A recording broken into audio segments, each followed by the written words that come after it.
Alors voici, dans ce paragraphe, la réponse que Lester donne à une question que beaucoup d'entre nous se posent, c'est comment vivons-nous une fois que nous avons atteint cet état de liberté ultime.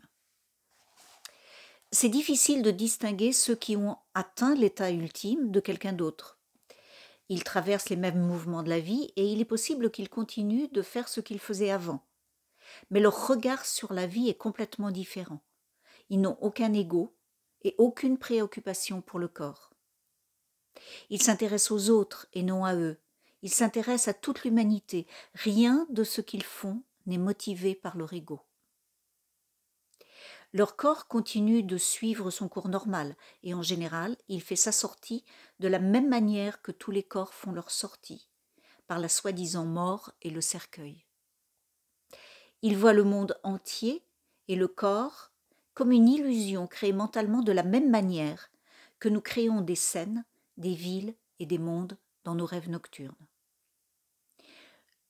Lorsqu'on s'éveille, on réalise que cela n'existait pas. Et de la même manière, lorsque l'on s'éveille de cet état de veille, on voit que tout cela n'était qu'un rêve et qu'il n'a jamais vraiment existé.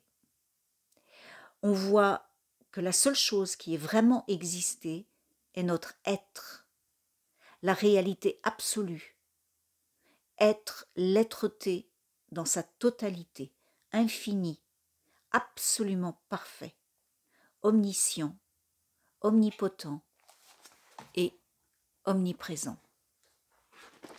Et voici la conclusion de Lester sur les deux grandes directions à adopter pour atteindre cet état.